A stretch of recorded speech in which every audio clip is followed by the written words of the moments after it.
Assalamualaikum warahmatullahi wabarakatuh. Halo, selamat malam teman-teman. Kita berjumpa lagi ya dengan saya. Nah, di video kali ini saya akan mencoba mengulas satu saja latihan soal untuk P3K Guru Sosiologi di bagian yang ke-17. Kenapa hanya satu? Karena pembahasan dari soal ini panjang.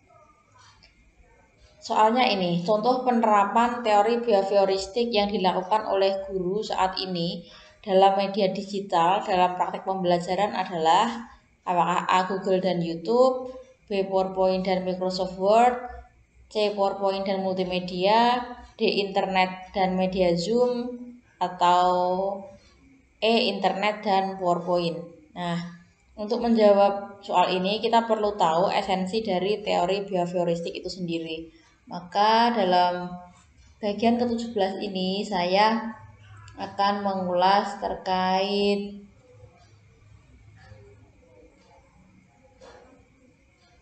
teori behavioristik. Baik, dimulai ya. Jadi teori behavioristik itu bisa juga disebut atau dikenal dengan teori belajar perilaku. Ya, menurut Robert, behavioristik itu memandang bahwa belajar merupakan perubahan tingkah laku sebagai akibat dari adanya interaksi antara stimulus dan respon. Jadi teori behavioristik itu berawal dari adanya anjing dengan majikan. Kalau anjing itu disebut sebagai respon dan majikan itu adalah stimulusnya. Ketika majikan membawa tulang, maka anjing akan mendekat atau merespon. Maka apa saja yang diberikan oleh guru itu merupakan stimulus dan apa saja yang dihasilkan oleh peserta didik itu merupakan respon. Namun respon yang dihasilkan oleh peserta didik itu harus dapat diamati dan juga dapat diukur. Itulah mengapa teori behavioristik itu lebih mengutamakan hasil belajar daripada proses belajar itu sendiri. Ada 7 ciri-ciri dari teori behavioristik. Yang pertama adalah mengutamakan unsur-unsur dan bagian yang kecil. Jadi unsur dalam pembelajaran sekecil apapun itu perlu diutamakan. Kemudian yang kedua bersifat mekanistis. Yang ketiga menekankan peranan lingkungan. Kemudian yang keempat mementingkan pembentukan reaksi atau respon. Jadi guru harus mengajar agar siswa belajar seperti itu. Kemudian yang kelima menekankan pentingnya latihan atau drill-drill soal. Yang keenam jelas mementingkan mekanisme hasil belajar. Jadi yang dipentingkan adalah hasil belajarnya. Dan yang ketujuh mementingkan peranan kemampuan dan hasil belajar yang diperoleh, yaitu munculnya perilaku yang diinginkan. Kalau guru sedang mengajari siswa tentang materi bola basket, maka perilaku yang diinginkan juga harusnya siswa dapat mempraktekkan bermain bola basket gitu ya.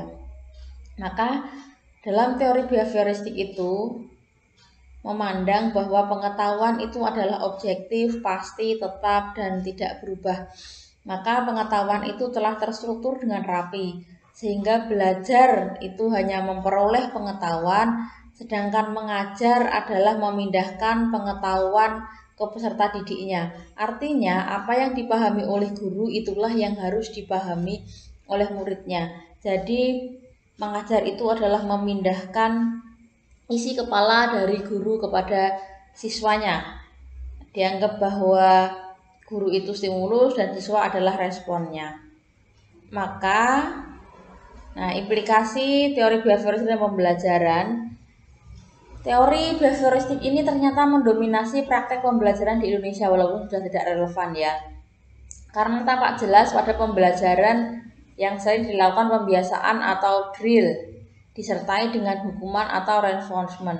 Jadi seringkali guru-guru eksak itu kemudian memberikan 20 latihan soal, misal ketika anak dianggap bisa menjawab maka akan diberi hadiah dan anak-anak yang tidak bisa menjawab itulah yang dihukum. Itu implikasi dari teori behavioristik. Sedangkan pembelajaran dengan PowerPoint, pembelajaran itu menggunakan PowerPoint dan multimedia. Ini sesuai dengan pertanyaan yang tadi ya. Kenapa behavioristik itu menggunakan PowerPoint dan multimedia?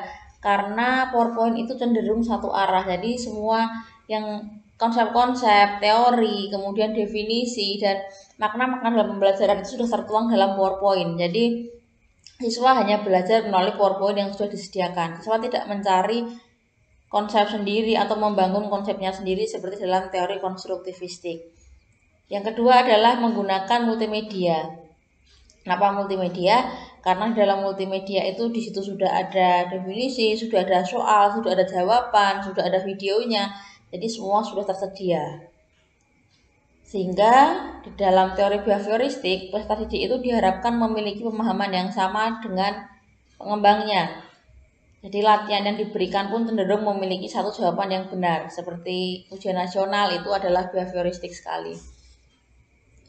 Maka dalam teori behavioristik, pembiasaan dan disiplin itu menjadi sangat esensial dalam belajar, sehingga pembelajaran lebih banyak dikaitkan dengan penegakan kedisiplinan.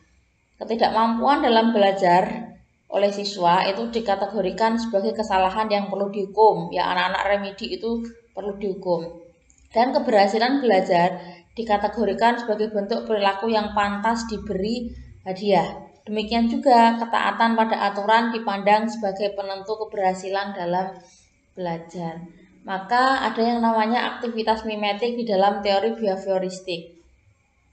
Karena tujuan pembelajaran di behavioristik itu ditekankan pada penambahan pengetahuan, maka belajar itu sebagai aktivitas mimetik yang menuntut peserta didik untuk mengungkapkan kembali pengetahuan yang sudah dipelajari dalam bentuk laporan, kuis, atau tes-tes. Maka penyajian materi pembelajaran dalam teori behavioristik itu menekankan pada keterampilan yang terisolasi. Jadi sudah ada prosedur-prosedur atau konsep atau keterampilan yang harus dikuasai. Pembelajaran mengikuti urutan kurikulum secara ketat. Jadi hierarkinya itu dimulai dari materi A ke materi B ke materi C dan seterusnya. Sehingga aktivitas belajar lebih banyak didasarkan pada buku teks dengan penekanan pada keterampilan mengungkapkan kembali isi buku teks tersebut. Nah, ini adalah esensi dari teori behavioristik. Maka jawaban pertanyaan dari latihan soal yang ini adalah PowerPoint dan multimedia. Karena PowerPoint itu cenderung satu arah dan multimedia juga semua sudah tersedia di dalam platform itu atau multimedia yang digunakan. Maka jawaban yang benar adalah C. Nah, demikian teman-teman, pembahasan latihan soal malam ini hanya satu karena berkaitan dengan teori behavioristik. Kita berjumpa lagi pada video berikutnya. Terima kasih. Wassalamualaikum warahmatullahi wabarakatuh.